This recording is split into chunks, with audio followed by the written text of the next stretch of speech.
ചന്തപ്പെണ്ണാണെന്ന് സമ്മതിച്ച് നടി റീമ കല്ലിങ്കൽ. തെരുവിൽ ഇനിയും. കാലത്തിന്റെ നിയോഗത്തിനനുസരിച്ചേ കാര്യങ്ങൾ നീങ്ങൂ.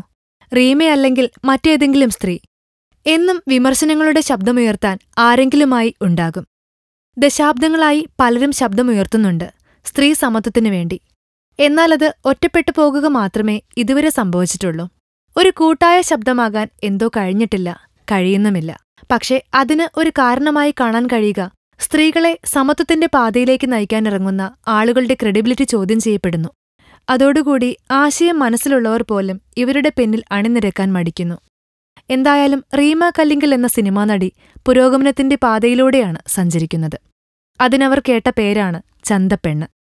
അതിനെക്കുറിച്ച് റീമ പറയുന്നത്, ചന്തപ്പെണ്ണ് എന്ന വിളിയെ കോംപ്ലിമെന്റായാണ് എടുക്കുന്നത്. ചന്തപ്പെണ്ണ്, കുലസ്ത്രീ എന്നെല്ലാം വിളിക്കുന്നതിനെ വാഴ്ത്തലോ സ്തുതിക്കലോ ആയിട്ടാണത്രേ താരമെടുക്കുന്നത്.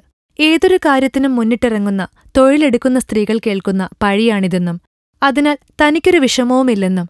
പിന്നെ റീമ കേട്ട ഒരു തമാശ ഇതാണത്രേ. വനിതാ മതിൽ കഴിഞ്ഞ് ക്ഷീണിച്ചെത്തിയ സ്ത്രീയോട് അവരുടെ ഭർത്താവ് പറഞ്ഞത്രേ, "ആ, ഇനി നീ പോയൊരു ചായ എടുക്കുന്ന്." റീമ, എല്ലാവരും ആഷികബമാരല്ലല്ലോ. താങ്കളെപ്പോലുള്ള നവോത്ഥാന നായികമാർക്കല്ലേ എല്ലാം കിട്ടൂ. സാധാരണ സ്ത്രീകൾ ചായയും ചോറും ഉണ്ടാക്കിക്കൊടുക്കുക തന്നെ വേണ്ടേ? പരിപാടിക്ക് കൊണ്ടുപോയതും പോരാഞ്ഞാണോ അവരുടെ കുടുംബം കലക്കുന്നത്? ഫിലിം കാട്ട്. നമ്മൾ സബ്സ്ക്രൈബേഴ്സ് 6 ലക്ഷമായിരിക്കുന്നു. നന്മയും തിന്മയും അടയാളപ്പെടുത്തുന്ന എല്ലാവർക്കും നന്ദി. വിശ്വസിച്ച് ഒപ്പം നിൽക്കുന്നവർക്ക് ഒരിക്കൽ കൂടി നന്ദി.